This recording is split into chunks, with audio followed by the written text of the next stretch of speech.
Ini adalah situasi terkini pemirsa di Pengadilan Negeri Jakarta Selatan. Terlihat dua terdakwa Hendra Kurniawan dan Agus Nurpatria sudah berada di ruangan sidang untuk menunggu kedatangan dari majelis hakim, di mana kedua terdakwa ini akan dihadapkan dengan saksi mahkota, yaitu Irfan Widianto dan juga Cuk Putranto yang juga menjadi terdakwa dalam kasus perintangan penyidikan atau obstruction of justice. Jadi mereka akan saling dikonfrontir keterangannya mengenai perintangan penyidikan terhadap pembunuhan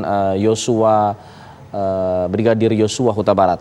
Sementara itu, sepertinya juga sidang untuk terdakwa Arif Rahman juga akan dilakukan di ruangan yang sama dengan menghadirkan saksi ahli Puslap 4 dan sepertinya baru akan dilangsungkan setelah persidangan terhadap dua terdakwa ini, yaitu Hendra Kurniawan dan juga Agus Nurpatria.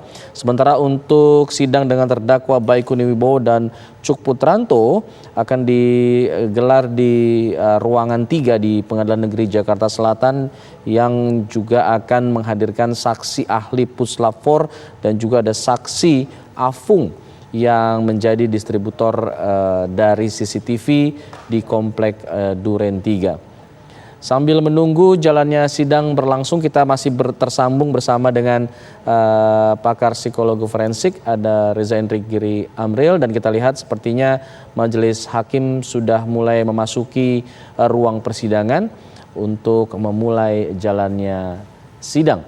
Kita akan saksikan sama-sama pemirsa jalannya sidang di PN Jakarta Selatan sambil menunggu audio sidang dibuka oleh Pengadilan Negeri Jakarta Selatan. Kita sapa kembali Bang Reza Indragiri. Bang Reza, masih bersama kami? Lanjut.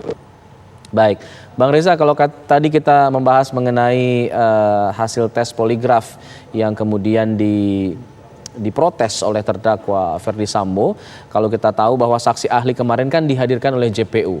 Tentunya akan ada langkah atau upaya dari kuasa hukum terdakwa untuk mencoba membantah hasil dari tes poligraf ini. Apa kemudian upaya-upaya yang mungkin bisa dilakukan oleh kuasa hukum?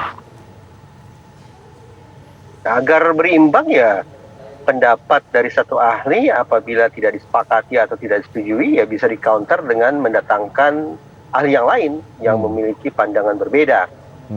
Kalau bagi jaksa dan penasihat hukum, perbedaan-perbedaan semacam itu bisa dibayangkan sebagai sebuah pertarungan. Sementara bagi majelis hakim, perbedaan pendapat atau perbedaan pandangan dari dua ahli adalah pengayaan.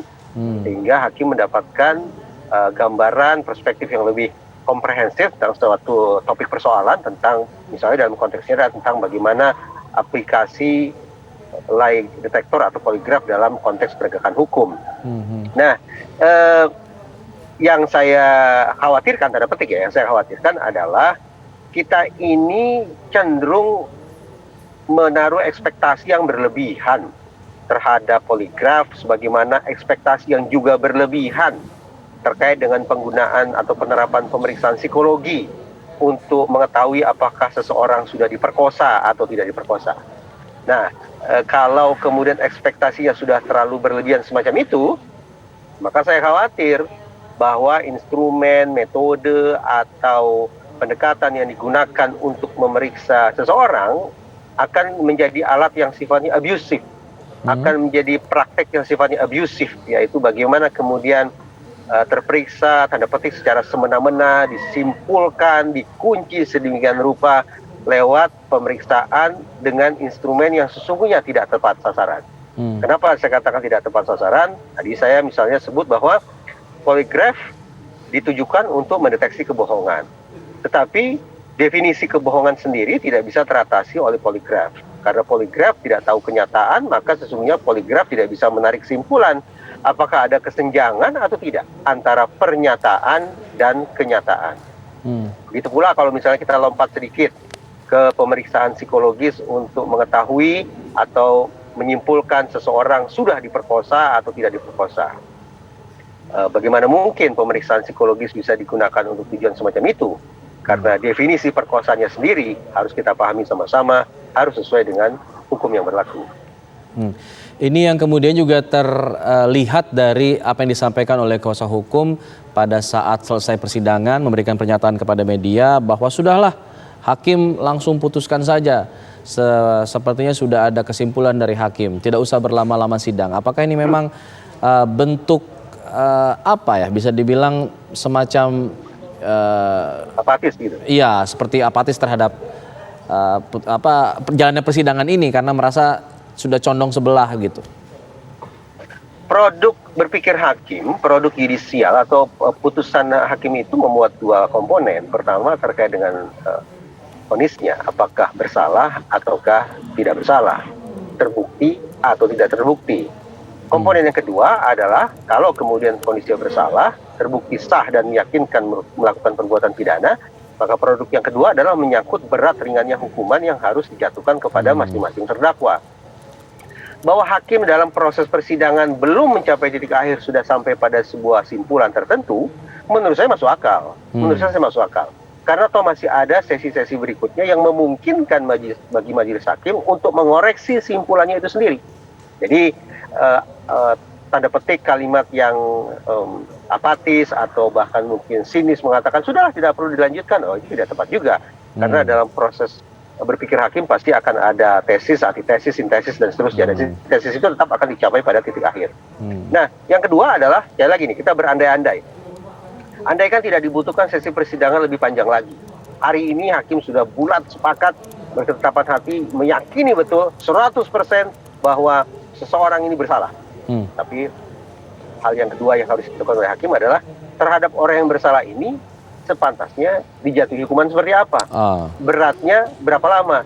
Nah, untuk mengetahui atau untuk memastikan berat ringannya hukuman ini, memang proses persidangan harus terus berlangsung. Kita pernah diskusikan dari sudut pandang psikologi forensik ya, ada 4 kategori pelaku. Menarik ini bahwa kalau pada sesi-sesi sebelumnya tampaknya hakim sedang menakar posisi terdakwa Ferdy Sambo. Dia berada pada kategori pelaku yang mana. Tapi seiring perjalanan waktu, terutama sekali pada 1 pekan atau 2 pekan terakhir ini, saya menangkap bahwa hakim lebih banyak menakar posisi Putri Chandrawati dalam kasus ini. Seberapa jauh keterlibatan dia, seberapa jauh pengetahuan dia, sehingga nantinya juga hakim akan bisa secara pasti menentukan apakah Putri Chandrawati termasuk kategori pelaku A, B, C, atau yang mana. Nah, anggaplah sekali lagi bahwa barangkali hakim sudah punya simpulan bahwa seorang yang diperiksa ini bersalah. Tapi dengan bisa dipastikan dia masuk kategori pelaku yang mana, maka dari situlah hakim akan punya dasar untuk menentukan seberapa berat hukuman yang akan ia jatuhkan kepada terperiksa tersebut. Baik, ada 2 komponen produk dari hakim. Menentukan bersalah atau tidak, produk pemikiran hakim ya, dan berat ringannya hukuman. Ini yang kemudian menjadi penting bagaimana persidangan harus terus berjalan agar 2 produk pemikiran hakim ini bisa dihasilkan dengan baik.